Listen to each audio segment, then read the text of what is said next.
Morning everyone. আজকে হচ্ছে day 3। আমরা আজকে হি বার্মিং থেকে চেক আউট করে যাচ্ছি। এখান থেকে আমরা পেলিং যাব আজকে।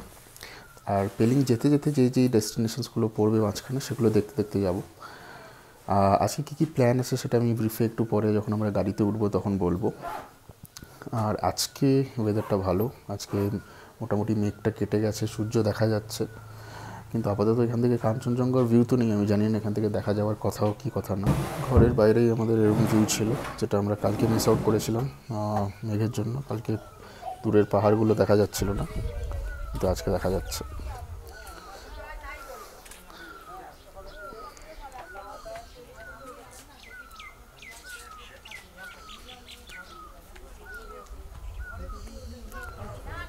মানে গাড়িগুলো মোটামুটি রেডি হয়ে আছে, ব্রেকফাস্ট হয়ে গেছে। ব্রেকফাস্ট আজকে মোমো খেয়েছিলাম, ভালো ছিল। তো মোটামুটি সবাই রেডিও হয়ে গেছি, এক্ষুনি আমরা বেরিয়ে যাব। আমাদের ফার্স্ট ডেস্টিনেশন যেটা, সেটার 10:30টার মধ্যে আমাদেরকে পৌঁছাতে হবে।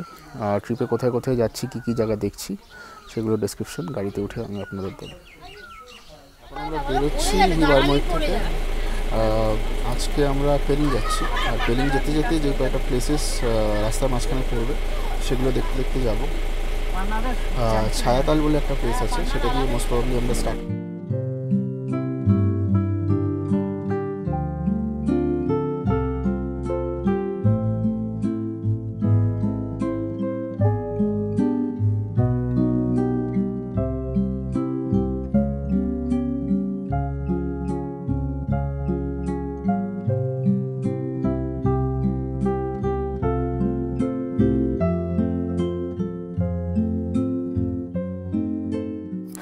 আমরা এসে গেছি এখন সিংশোর বিচের এখানে। আমরা ছায়াতাল লেকটা দেখতে পাইনি, কারণ ওখানে খুব মানে রাস্তা খুব একটা ভালো ছিল না, কাঁচা রাস্তা টাইপের ছিল। আর কালকে বৃষ্টি হওয়ার জন্য রাস্তাটা একদমই মাটি হয়ে গেছে বলে গাড়ি ওখানে আর উঠবে না। অনেকটাই এলিভেশন ছিল, তাই জন্য আমরা যেতে পারিনি। তো আমরা এখন সিংশোর ব্রিজে আছি। এই জায়গাটা খুব সুন্দর লাগছে, দেখাচ্ছি আমি আপনাকে। আর মানে একটা পাহাড় থেকে আরেকটা পাহাড়ে কে ব্রিজটা জয়েন করিয়েছে, তো ভালো লাগছে দেখতে জায়গাটা। ব্রিজে একটা এন্ট্রি ফি আছে, এন্ট্রি ফি হচ্ছে 100 টাকা করে। তো ব্রিজের এই পার থেকে ওপারে যাওয়ার জন্য আপনি এই ফিটা পে করে মানে ব্রিজের ওপর থেকেও পিকচার্স তুলতে পারেন, ওই পারে গিয়েও দেখতে পারেন। ভিউটা খুবই সুন্দর।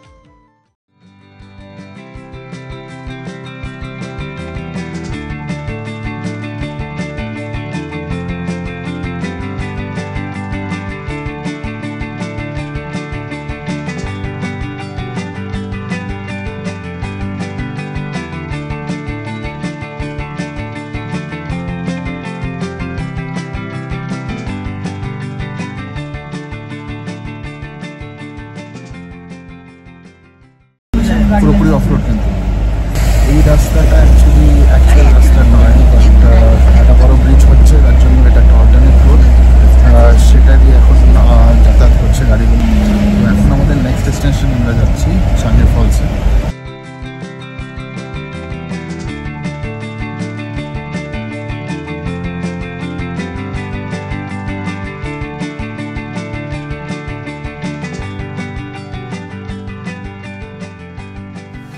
এসে গেছি আমরা ছাঙ্গে ওয়াটারফলসে। আমার পেছনেই ওয়াটারফলসটা আছে, দেখতে পাচ্ছেন।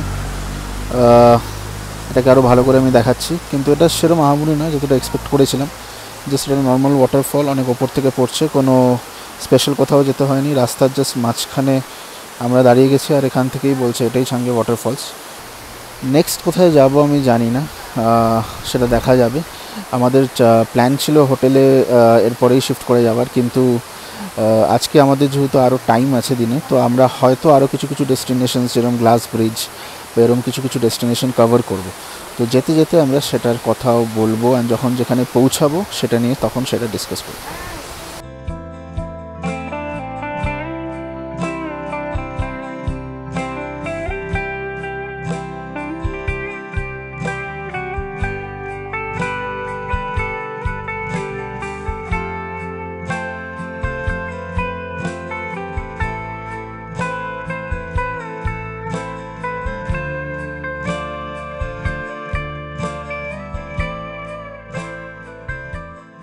পোজ দেখার পর আমাদের কাছে এখনও অনেকটাই টাইম বাকি আছে, তো এখন আমরা ডিরেক্টলি হোটেল যাচ্ছি, তাই জন্য আমরা আজকে স্কাই ওয়াকটাও কভার করে নিচ্ছি, যেটা আমাদের কালকের আইটেনারিতে ছিল।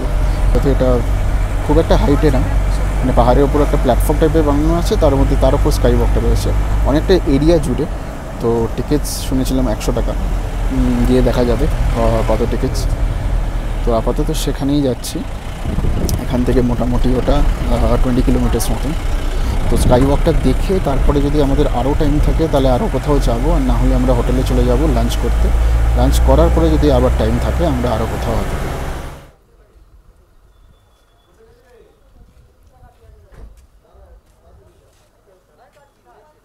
এসে গেছি আমরা স্কাই ওয়াকের এখানে। এটা দেখতে পাচ্ছেন, পেছনে একটা বিশাল বড় একটা বুদ্ধ স্ট্যাচু টাইপের আছে, আর তার সামনেই স্কাই ওয়াকটা। আমার পেছনে জাস্ট এটা হচ্ছে টিকিট কাউন্টার, এখান থেকে টিকিট নেব। শুনেছিলাম 100 টাকা টিকিট, ভেতরে গিয়ে দেখা যাক কত টিকিট নেয়।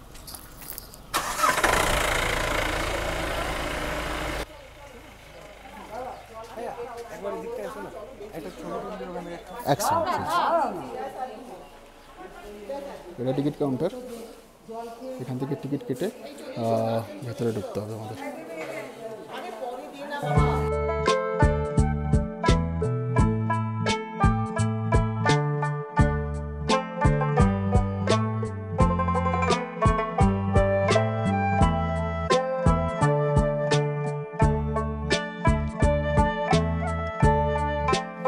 উঠছি আমরা স্কাই ওয়াকে আস্তে আস্তে, সিঁড়ি দিয়ে অনেকটা উঠে তারপরে আমাদের মেন জায়গাটায় পৌঁছাতে হবে। একটু ঘোরা কয়েকটা সিঁড়ি আছে, সিঁড়িগুলো দিয়ে উঠে স্কাই ওয়াকে উঠে তারপরে বাকি পার্টটা স্কাই ওয়াকে ঘোরার। স্কাই ওয়াকটা পুরো সারাউন্ড করে এই বিল্ডিংটার, তো একটা ফ্লোর, একটা প্ল্যাটফর্ম বানানো আছে, ওটার উপরে স্কাই ওয়াকটা করা। মানে স্কাই ওয়াকের নিচে ডাইরেক্ট খাদ বা কিছু আপনারা দেখতে পাবেন না। তো সেরকম এক্সপিরিয়েন্স করতে গেলে আপনাদেরকে রাজগিরে যেতে হবে, যেখানে স্কাই ওয়াকটা অনেকটা ছোটো, কিন্তু ওটা একদম ডাইরেক্ট পাহাড়ের ওপরে, একদম খাদের ওপরে গিয়ে এন্ড হয়। তো ওটাও একটা অন্যরকম এক্সপিরিয়েন্স, আর এটা একটা অন্যরকম এক্সপিরিয়েন্স। দেখা যাক এটা কীরকম লাগে।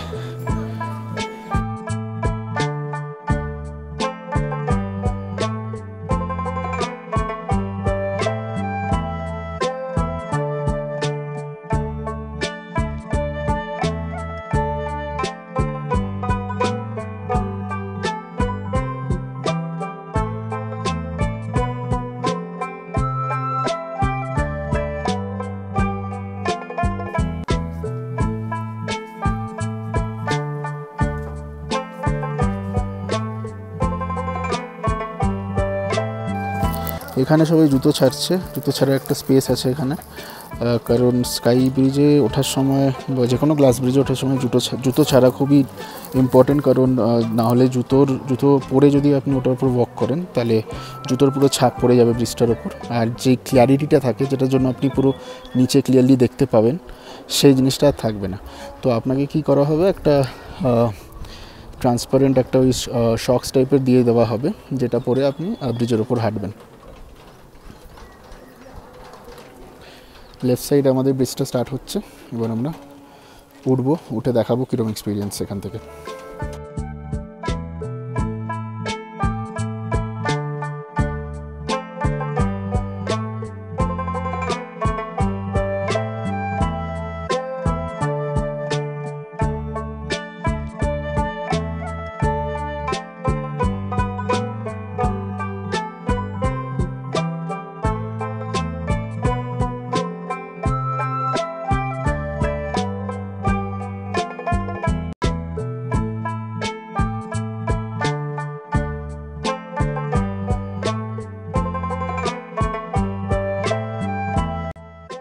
উপর থেকে এক্সপিরিয়েন্সটা তো খুবই ভালো দেখালাম, যেটা আমি আপনাদের বাইরের সিনগুলো, আশেপাশের সিনগুলো খুব ভালো লাগছে। একটু মেঘলা ওয়েদার বলে অতটা ভালো ক্লিয়ারলি দেখা যাচ্ছে না, কিন্তু অনেকটাই রেঞ্জ অফ ভিউ আছে এখান থেকে, আর গ্লাসের ওপর দিয়ে হাঁটছি, তো হাঁটতেও ভালো লাগছে। অতটা ভয় তো লাগছে না ডেফিনেটলি, যেটা রাজগিরে স্পেশালি লেগেছিলো, কারণ কি ওখান থেকে আমি নিচে পুরো পায়ের নিচে তাকালে আমি খাদ দেখতে পাচ্ছিলাম, এখানে খাদ দেখতে পাচ্ছি না, এখানে আমি নিচের গ্রাউন্ড দেখতে পাচ্ছি, যে সেটাও অনেকটাই মানে ব্রিজটা যদিও বা অনেকটাই ওপরে, গ্রাউন্ডটা অনেকটাই নিচে, কিন্তু স্টিল ওই ফিলিংটা তো আসছে না যেটা খাদ দেখে আসে। আর পেছনে ওই মন্দির যেটা বুদ্ধার ইয়েটা আছে, সেখানে আমরা যাবো। একটা চাইম হচ্ছে, মানে একটা আপনি শুনতে পাচ্ছেন নাকি আমি জানি না, একটু ভালো করে যদি শোনেন। এই চ্যান্টিং মানে এই টাইপের চ্যান্টসগুলো খুব সুন্দর লাগে শুনতে, মানে এই যে অ্যাম্বিয়েন্সটা সেটাকে আরও ভালো করে দেয়। খুবই আস্তে হচ্ছে, খুবই মৃদুভাবে হচ্ছে, কিন্তু খুব সুন্দর লাগছে।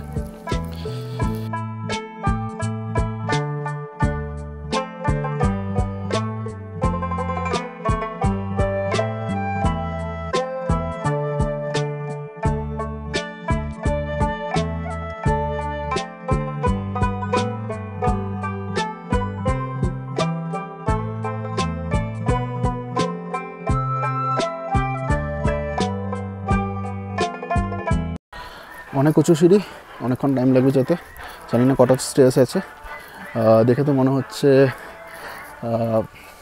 100টা মতন স্টেয়ার্স আছে, তারও বেশি আছে।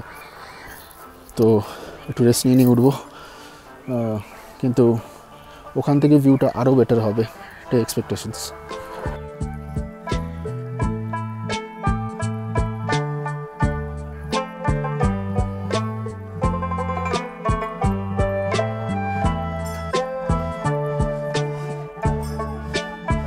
Finally we are here.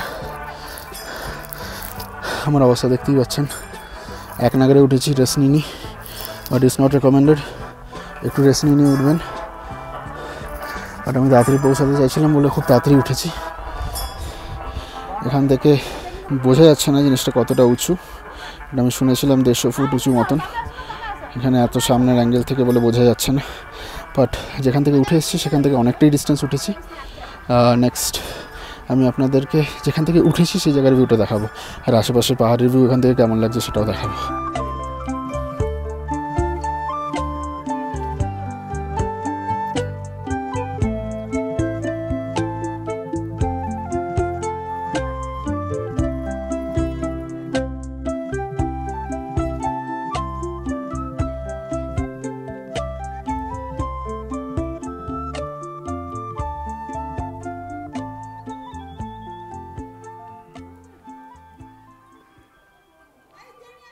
আচ্ছা, এটা যে জিনিসটা আপনাদের বাইরে থেকে দেখালাম তার ওপর থেকে ভিউ, মানে তার ভেতরে ঢোকা যায়, কিন্তু ভেতরে একদম ঢুকে যে একটা গৌতম বুদ্ধার যে স্ট্যাচু আছে মেন, ওটা খুবই সুন্দর, কিন্তু ওখানে ফটোগ্রাফি অ্যালাউড নয় বলে কোনো ফটোজ আমি তুলিনি।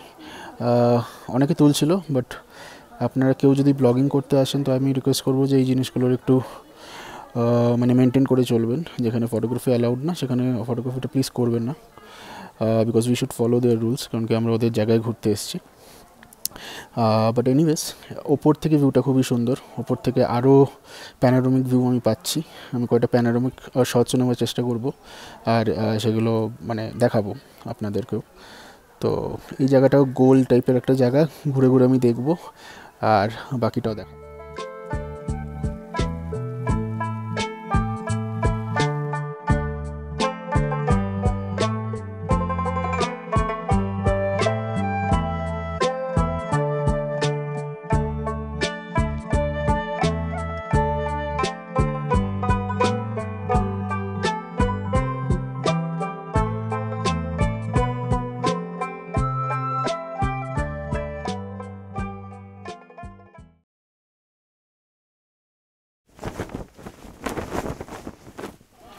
তো আমরা মোটামুটি পুরো জায়গাটাকে দেখে নিলাম, এখানেই এন্ড হচ্ছে গ্লাস ব্রিজের ট্রিপ আমাদের।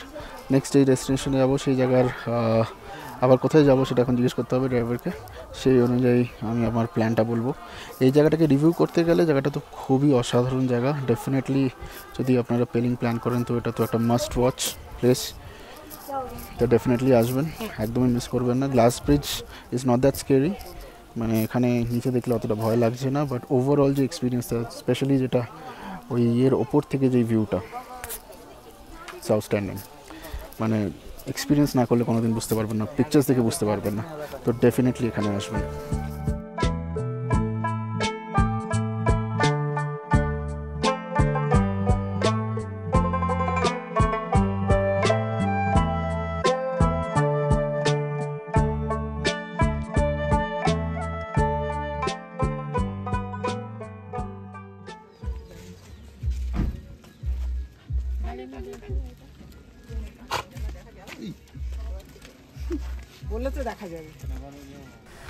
এসে গেছি আমরা আমাদের হোমস্টেতে, এটার নাম হচ্ছে উইন্ড ভ্যালি হোমস্টে।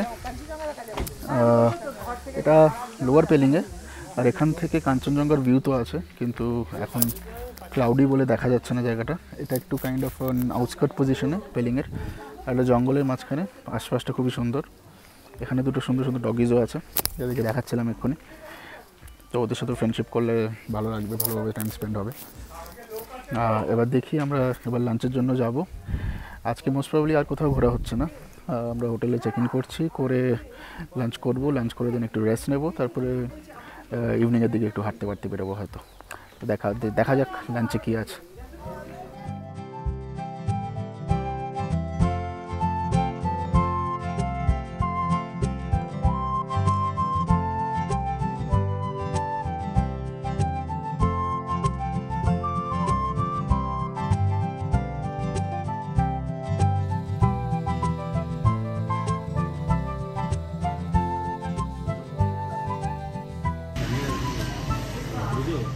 কোথায় উপরে? দাও নিচে রাখো তো কটা ঘর। ঠিক আছে।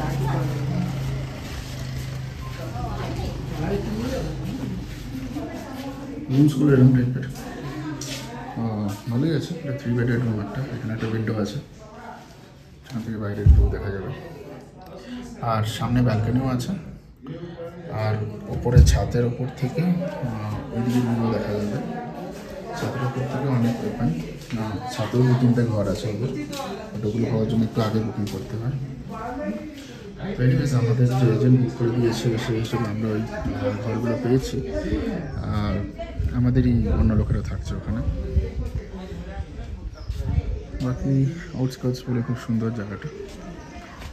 আর ছাদের উপর গিয়ে দেখতে হবে কতটা এক্সটেন্ডেড ভিউ আর ওখান থেকে পাচ্ছি। শুনেছি কাঞ্চনজঙ্ঘা দেখা যায় এখান থেকে। হোপফুলি ক্লাউডস কেটে গেলে কাল সকালে, বা আজ তো মেবি আর হবে না, হোপ করছি কাল সকালের মধ্যে দেখতে পাবো।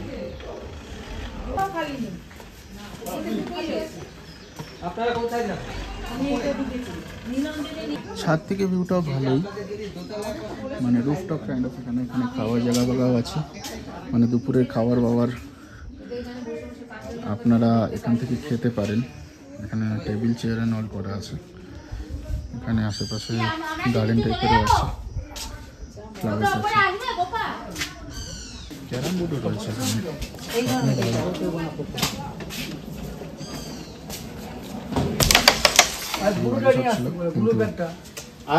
ফ্রেন্ডসদের সাথে আসলে ইভিনিংয়ে টাইম স্পেন্ড করার জন্য ভালো প্লেস এটা। এবারে আমরা খেতে যাব লাঞ্চের জন্য। কী খাবার আছে দেখি গিয়ে। এটা হোমস্টে, তো এখানকার লোকেরাই খাবার বানাবে। তো আমাদের ফুডিং লজিং দুটোই একসাথেই আছে এখানে। তো দেখা যাক আজকে কী বানিয়েছে।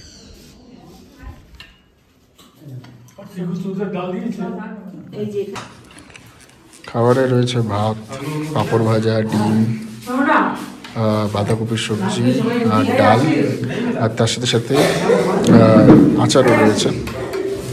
দেখে তো ঠিকঠাকই লাগছে।